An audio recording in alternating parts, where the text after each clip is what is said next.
Realme latest launch பண்ண Realme 8s 5G ஓட unboxing and detailed review தான் இந்த வீடியோல பார்க்க போறோம். வாங்க வீடியோக்குள்ள போலாம்.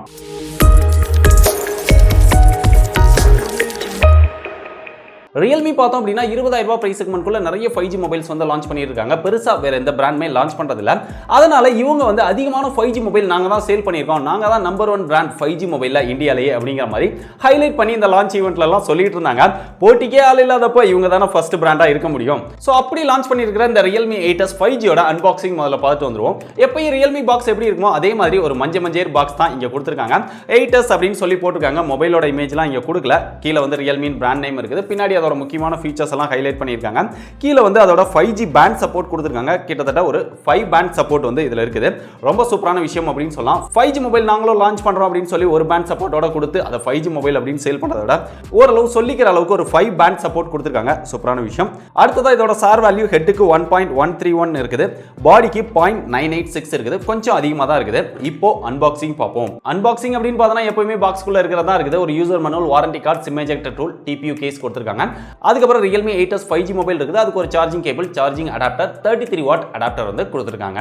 இதோட டிசைன் அப்படின்னு பார்த்தா எப்பவுமே Realme மொபைல் எடுத்துட்டு வர மாதிரியான ஒரு டிசைன் மாதிரி தான் இருக்குது. ஏற்கனவே Narzo 30 Proல இந்த மாதிரி தான் டிசைன் எடுத்துட்டு வந்திருந்தாங்க. அதுல கொஞ்சம் கலர் சேஞ்சஸ் இதெல்லாம் கொண்டு வந்திருக்காங்க அப்படின்னு சொல்லலாம். மேல வந்து ஒரு ரெக்டாங்கிள் ஷேப்க்குள்ள கேமராஸ் வந்து பிளேஸ் பண்ணியிருக்காங்க. கீழ Realme அப்படின்னு சொல்லி பிராண்ட் நேம் ரொம்ப சின்னதா போட்டிருக்காங்க. ரொம்பவே பிடிச்சிருக்கு அப்படின்னு சொல்லலாம். ஃபுல்லா வந்து பிளாஸ்டிக் தான். இங்க கிளாஸ் பேக்லாம் கிடையாது. Realmeல இந்த பிரைஸ் செக்மென்ட்க்கு நம்ம கிளாஸ் பேக்லாம் எதிர்பார்க்க முடியாது. அப்படியே இங்க பிளேஸ்மென்ட் அப்படின்னு பார்த்தோம்னா டாப்ல செகண்டரி நாய்ஸ் கேன்சலேஷன் மைக் கொடுத்திருக்காங்க. அப்படியே ரைட் சைடுல வந்து அப்படினா இங்க பவர் பட்டனோட ஃபிங்கர் பிரிண்ட் சென்சார் கொடுத்திருக்காங்க. Side mount finger print sensor தான். ரொம்பவே ஃபாஸ்டா அக்யூரேட்டா வர்க் பண்ணுது. அப்படியே பாட்டம்ல வந்து அப்படினா இங்க ஒரு ஸ்பீக்கர் கொடுத்திருக்காங்க. டைப் சி சார்ஜிங் போர்ட் இருக்குது, மைக் இருக்குது, 3.5 mm ஜாக் இருக்கு.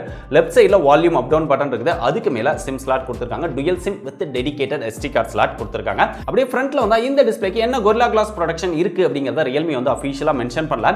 இருந்தாலுமே இந்த டிஸ்ப்ளேல ஸ்கிரீன் ப்ரொடெக்டர் வந்து ஒட்டியே கொடுத்துறாங்க. இங்க டிஸ்ப்ளேயோட சைஸ் அப்படின்னு பாக்கும்போது 6.5 இன்ச்ல IPS LCD டிஸ்ப்ளே கொடுத்திருக்காங்க. 90 Hz ரெஃப்ரெஷிங் ரேட்டோட வருது. அந்த ரெஃப்ரெஷ் ரேட்டை வந்து 60 90 அப்படிங்கிற மாதிரி நம்ம சேஞ்ச் பண்ணிக்க முடியும். ஆட்டோ செலக்டும் வச்சிக்க முடியும். அதுக்கு அப்புறம் இங்க பிரைட்னஸ் அப்படின்னு பாக்கும்போது 800 nits வரைக்கும் பிரைட்னஸ் இருக்குது. இந்த டிஸ்ப்ளேயோட எக்ஸ்பீரியன்ஸ் அப்படின்னு பார்த்தோம்னா இன்டோர்ல நல்லாவே ஒரு பிரைட்டரான ஒரு கலர்ஃபுல்லான டிஸ்ப்ளேவா இருக்குது. பார்க்கறதுக்கு வியூவிங் எக்ஸ்பீரியன்ஸ் எல்லாமே நல்லா இருக்கு. டிஸ்ப்ளேயோட எக்ஸ்பீரியன்ஸ் ரொம்பவே சூப்பரா இருக்கு அப்படின்னு சொல்லலாம். அவுட்டோர்லயும் கூட சன்லைட்லயும் கூட ஓரளவு பிரைட்டரா இந்த டிஸ்ப்ளே வந்து பெர்ஃபார்ம் பண்ணுது. இருந்தாலும் இந்த டிஸ்ப்ளேக்கு HDR சப்போர்ட் கிடையாது. HDR சப்போர்ட் இல்லனாலுமே டிஸ்ப்ளேயோட பெர்ஃபார்மன்ஸ் நல்லாவே இருக்குது. அப்படி இங்க கேமராஸ் அப்படின்னு பார்த்தோம்னா ரியர் டிசைனை பார்க்கும்போது 4 கேமரா இருக்கோ அப்படிங்கிற மாதிரி நமக்கு தோணும். ஆனா அங்க 3 கேமரா தான் இருக்குது. நாலாவது ஒரு வட்டம் போட்டு அதுல AI அப்படிங்கிற மாதிரி கொடுத்து வச்சிருக்காங்க. எல்லா பிராண்டுமே பண்ணக்கூடிய ஒரு விஷயம் தான். பார்த்த உடனே கேமரா வந்து அட்ராக்ஷனா இருக்கணும் அப்படிங்கிறதுக்காக பண்றாங்க. இங்க பிரைமரி சென்சாரா 64 மெகாபிக்சல் இருக்குது. அதுக்கப்புறம் ஒரு 2 megapixel macro, 2 megapixel depth sensor அப்படிங்கிற மாதிரி ஒரு ட்ரிபிள் கேமரா செட்டப் கொடுத்திருக்காங்க. இந்த பிரைஸ் செக்மென்ட்க்கு அல்ட்ரா வைட் ஆங்கிள் லென்ஸ் கொடுக்கல. பெரிய டிசப்பாயிண்டட் அப்படின்னு சொல்லலாம். அப்படி இங்க செல்ஃபி கேமரா பார்க்கும்போது எப்பவுமே காலங்காலமா கொடுக்கக்கூடிய அதே 16 மெகாபிக்சல் செல்ஃபி கேமரா தான் இந்த மொபைலையும் கொடுத்திருக்காங்க. ஏண்டா கோடெல்லாம் புதுசு புதுசா அழுகுற, ஆனா போன வருஷம் வாங்கின டீ தூள மட்டும் மாத்த மாட்டேங்கிற. இங்க கேமராவோட ஃபீச்சர்ஸ் அப்படின்னு பாக்கும்போது ஒரு பேசிக்கான Realme மொபைல்ஸ்ல என்ன மாதிரி ஃபீச்சர்ஸ் வருமோ அந்த மாதிரி தான் இங்க கொடுத்திருக்காங்க. பெரிய அளவுல பிரீமியமா இருக்கக்கூடிய ஃபீச்சர்ஸ் எதுவுமே இதுல இல்ல அப்படின்னு சொல்லலாம். நார்மலா கொடுக்குற மாதிரி நைட் மோட், போட்டோ, போர்ட்ரைட் இதெல்லாம் எடுத்துக்க முடியும். 64 மெகாபிக்சல் அப்படின்னு ஒரு தனி ஆப்ஷன் வந்து கொடுத்திருக்காங்க. அதுக்கப்புறம் இங்க ஸ்லோ மோ, time lapse, bro feature, macro அந்த மாதிரியான ஃபீச்சர்ஸ் எல்லாமே கொடுத்திருக்காங்க. கேமராவோட பெர்ஃபார்மன்ஸ் அப்படின்னு பாக்கும்போது அவுட்டோர்ல நல்ல லைட்டிங் கண்டிஷன்ல எடுக்கும்போது நல்லாவே பெர்ஃபார்ம் பண்ணுது அப்படின்னு சொல்லலாம். அந்த 64 மெகாபிக்சல் எடுக்கும்போது நல்ல கலர்ஃபுல்லா நல்ல பிரைட்டரா போட்டோஸ் எடுத்துக்க முடியுது. அந்த கலர்ஸ் எல்லாமே நல்லா ஆப்டிமைஸ் பண்ணி ஒரு சூப்பரான அவுட்புட் வந்து கொடுக்குது. இன்டோர்லமே ஓரளவு டீசென்ட்டான லைட்டிங் இருக்கிற இடத்துலமே கேமரா வந்து நல்லாவே பெர்ஃபார்ம் பண்ணுது அப்படின்னு சொல்லலாம். இங்க செல்ஃபி கேமராவும் நல்லா ஷார்ப்பா டீடைல்டா நம்மளால கலர்ஃபுல்லா வந்து போட்டோஸ் எடுத்துக்க முடியுது. போர்ட்ரைட் எடுத்தாலும் சரி, போட்டோஸ் எடுத்தாலும் சரி, கேமரா வந்து நல்லாவே பெர்ஃபார்ம் பண்ணுது அப்படின்னு சொல்லலாம். இருந்தாலும் இந்த கேமரால வீடியோஸ் அப்படின்னு பார்க்கும்போது ஓரளவு ஆவரேஜா தான் பெர்ஃபார்ம் பண்ணுது அப்படின்னு சொல்லலாம். இவங்க லான்ச் பண்ணியிருக்கிற இந்த பிரைஸ் செக்மென்ட்க்கு இங்க மேக்ஸிமம் 1080p தான் நம்மளால ரெக்கார்ட் பண்ண முடியுது. ரியர் கேமராவா இருந்தாலும் சரி, செல்ஃபி கேமராவா இருந்தாலும் சரி, அது வந்து ஒரு பெரிய டிசப்பாயிண்டட் அப்படின்னு சொல்லலாம். இங்க அல்ட்ரா ஸ்டெடி அப்படின்னு ஒரு ஆப்ஷன் கொடுத்திருக்காங்க. கொடுத்திருந்தாலுமே ஓரளவு ஷேக்கிங்கோட தான் அந்த வீடியோ வருது. ஓரளவு டீசென்ட்டா பெர்ஃபார்ம் பண்ணுது அப்படின்னு சொல்லலாம். சோ ஓவராலா கேமராவோட பெர்ஃபார்மன்ஸ் அப்படின்னு பார்க்கும்போது அந்த 64 மெகாபிக்சலை தவிர்த்து இங்க பெருசா சொல்லிக்கிறதுக்கு ஒண்ணும் கிடையாது. அதுவுமே என்ன சென்சார் அப்படிங்கறத அவங்க அபிஷியலா மென்ஷன் பண்ணல. மேக்ஸிமம் சாம்சங் சென்சாரா இருக்கிறதுக்கு தான் அதிக வாய்ப்பு இருக்குது. அடுத்து இந்த மொபைல்ல ரொம்ப ஹைலைட்டான ஒரு விஷயம் என்ன, இங்க MediaTek Dimensity 810 அப்படிங்கிற ஒரு புது ப்ராசஸர்ல வந்து எடுத்துட்டு வந்திருக்காங்க. இந்த ப்ராசஸர்ல வேர்ல்டுலேயே ஃபர்ஸ்ட் டைமா இவங்க தான் மொபைல் வந்து எடுத்துட்டு வராங்க. அதனால இந்த ப்ராசஸர் பத்தி பெரிய அளவில் நிறைய பேருக்கு தெரிஞ்சிருக்க வாய்ப்பு கிடையாது. இதோட ஆண்ட்ராய்டு ஸ்கோர் அப்படின்னு பார்த்தோம்னா 3,80,000க்கு மேல வருது. இதோட பெர்ஃபார்மன்ஸ் அப்படின்னு பார்க்கும்போது MediaTek Dimensity 800U விட கொஞ்சம் பெட்டரான பெர்ஃபார்மன்ஸ் கொடுக்கக்கூடியது. அதே 4G ப்ராசஸர் அப்படின்னு பார்த்தோம்னா இங்க G95 விட பெட்டரான பெர்ஃபார்மன்ஸ் கொடுக்கக்கூடியது. இவங்க எடுத்துட்டு வந்திருக்கிற பிரைஸ்க்கு ஒர்த்தா கொடுத்திருக்கிற ஒரே விஷயம் அப்படின்னா இந்த ப்ராசஸர் மட்டும் தான் சொல்ல முடியும். இதோட பெர்ஃபார்மன்ஸ் அப்படின்னு பார்க்கும்போது ஹையர் எண்ட் கேம்ஸ் எல்லாம் நல்லாவே ஹேண்டில் பண்ணுது. எல்லா கேமுமே எந்த ஒரு லாகும் இல்லாம சூப்பரா இதுல விளையாண்டுக்க முடியுது. கிராபிக்ஸும் நல்லாவே இருக்குது. சோ ஓவரால் ப்ராசஸருடைய பெர்ஃபார்மன்ஸ் வந்து இந்த பிரைஸ் செக்மென்ட்க்கு ஒரு எக்ஸலன்ட்டான ப்ராசஸர் அப்படின்னு சொல்லலாம். அது போக இதுல RAM எக்ஸ்பாண்டபிள் ஃபீச்சரும் கொடுத்திருக்காங்க. ஸ்டோரேஜ் RAM-ஆ கன்வெர்ட் பண்ணிக்க முடியும். 235 அப்படிங்கிற மாதிரி கொடுத்திருக்காங்க. இது 8GB RAM மொபைல் அப்படிங்கிறதுனால இங்க வந்து 3 ஆப்ஷன் வருது. ஒருவேளை 6GB RAM-ல அந்த 3 வரைக்கும் கொடுத்திருப்பாங்க அப்படின்னு நினைக்கிறேன். அது வந்து கன்ஃபார்மா தெரியாது. பட் இதோட கம்மியா இருக்கிறதுக்கு வாய்ப்பு இருக்குது. இங்க எக்ஸ்பாண்டபிள் RAM ஆப்ஷனும் இந்த மொபைல்ல இருக்குது. அடுத்து இதோட சாஃப்ட்வேர் எக்ஸ்பீரியன்ஸ் அப்படின்னு பார்க்கும்போது இங்க லேட்டஸ்ட் வெர்ஷனான Android 11ஓட Realme UI 2.0 கொடுத்திருக்காங்க. எக்கச்சக்கமான ப்ளூடூத் வந்து மொபைல்ல கொடுத்திருக்காங்க. எப்பயும் Realme மொபைல்ஸ்ல வர்றதுதான். பெரும்பாலும் Realme ஆப்ஸை தவிர்த்து மற்ற விஷயங்கள் எல்லாம் நம்மளால அன்இன்ஸ்டால் பண்ணிக்க முடியுது. பெருசா ப்ராப்ளம் கிடையாது. அது போக இந்த புஷ் நோட்டிஃபிகேஷன்ஸ் தேவையில்லாத விஷயங்கள் இதெல்லாமே வந்துகிட்டே தான் இருக்குது. ஸோ எதுல இருந்தெல்லாம் நோட்டிஃபிகேஷன்ஸ் வருதோ அதோட நோட்டிஃபிகேஷன்ஸ் எல்லாமே டர்ன் ஆஃப் பண்ணிட்டீங்க அப்படின்னா ஓரளவு பெட்டரான எக்ஸ்பீரியன்ஸ் வந்து கிடைக்குது. ஸோ Realme UI பத்தி நம்ம சொல்லவே வேண்டாம். நிறைய பேருக்கு நல்லாவே தெரிஞ்சிருக்கும். ஸோ நல்ல எக்ஸ்பீரியன்ஸ் கிடைக்குது. நான் யூஸ் பண்ண வரைக்கும் இந்த மொபைல்ல பெருசா லாகோ மற்ற ப்ராப்ளமோ எதுவுமே இருக்கிற மாதிரி தெரியல. ஸோ UI எக்ஸ்பீரியன்ஸ் ரொம்பவே நல்லா இருக்குது. இதோட மியூசிக் எக்ஸ்பீரியன்ஸ் அப்படின்னு பார்க்கும்போது இந்த பிரைஸ் செக்மென்ட்க்கும் சிங்கிள் ஸ்பீக்கர் தான் கொடுத்திருக்காங்க. 20,000 ரூபாய்க்கு மேலேயே Realme வந்து சிங்கிள் ஸ்பீக்கர் தான் கொடுக்குறாங்க ஒரு சில மாடல்ல.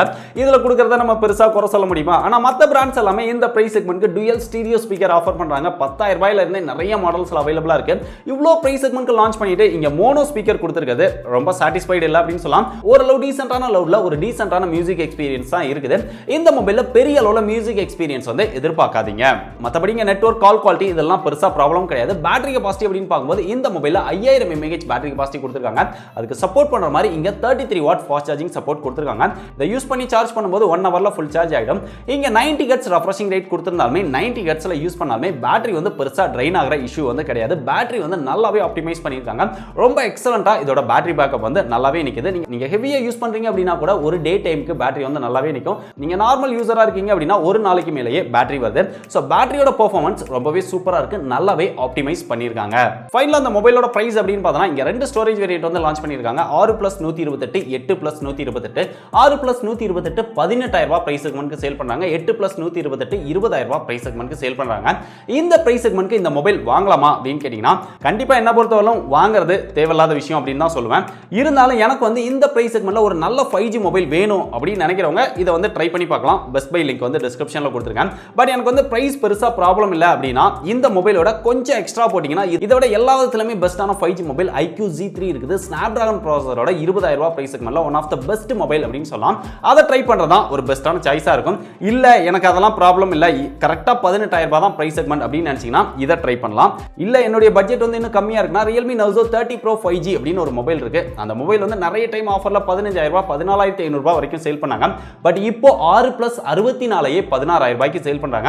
சோ 16,000 ரூபாய்க்கு அதை வாங்குறதோட கொஞ்சம் எக்ஸ்ட்ரா போட்டீங்கன்னா இங்க 64 மெகாபிக்சல் கிடைக்குது. But ultra wide angle lens வந்து இதுல கிடையாது. பட் 90 Hz தான் கொஞ்சம் பெட்டரான பெர்ஃபார்மன்ஸ் கிடைக்கும். ஆனா அதுல 120 Hz கிடைக்கும். 48 megapixel camera ultra wide angle lens இருக்குது. 48க்கு 64க்கும் பெரிய டிஃபரன்ஸ் கிடையாது. கிட்டத்தட்ட உங்களுக்கு 64 GB ஸ்டோரேஜ் போதும் அப்படின்னு நினைச்சீங்கன்னா நீங்க அதை ட்ரை பண்ணலாம். அது ஆஃபர்ல 15,000 ரூபாய்க்குள்ள வரும்போதே நீங்க அதை வாங்கிக்கலாம். இல்ல கொஞ்சம் எக்ஸ்ட்ரா போடுறேன்னா இதை வாங்கிக்கலாம். இதோட எக்ஸ்ட்ரா போறீங்க அப்படின்னா IQ Z3 வாங்கிக்கலாம். என்ன பொறுத்தவரைக்கும் 5G மொபைல் வாங்குறது அப்படிங்கிறது தேவையில்லாத விஷயம் அப்படின்னு தான் சொல்லுவேன். இந்த டைம்ல 5G வாங்கலாமா 4G வாங்கலாமா அப்படின்னு உங்களுக்கு சந்தேகம் இருந்ததுன்னா அதை பத்தி நம்ம ஏற்கனவே டீடைலா ஒரு வீடியோ போட்டிருக்கோம். அந்த வீடியோ நீங்க இன்னும் பார்க்கல அப்படின்னா இங்க கார்டுல கொடுத்துங்க. தேவைப்படுறவங்க செக் பண்ணி பாருங்க. ஏன்னா 5G வாங்குறத விட 4G வாங்குறதா ஒரு பெஸ்டான சாய்ஸ். இந்த பிரைஸ் செக்மென்ட்ல எக்கச்சக்கமான 4G மொபைல் செம சூப்பரா இதோட பெஸ்டா இருக்குது.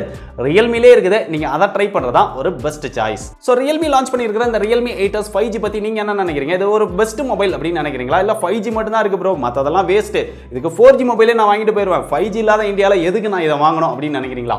சோ நீங்க என்ன நினைக்கிறீங்க அப்படிங்கறத மறக்காம டீடைலா கீழ கமெண்ட் பண்ணுங்க. இந்த மாதிரி நிறைய லேட்டஸ்டான புது மொபைல்ஸோட அன்பாக்சிங் அண்ட் டீடைல்டான ரிவ்யூலாம் பார்த்து தெரிஞ்சுக்க டெக் படீஸை நீங்க இன்னும் ஃபாலோ பண்ணல அப்படின்னா மறக்காம எல்லா சோஷியல் மீடியாலையும் ஃபாலோ பண்ணிக்கோங்க. டிஸ்கிரிப்ஷன்ல எல்லா சோஷியல் மீடியாவோட லிங்க்கும் இருக்கு.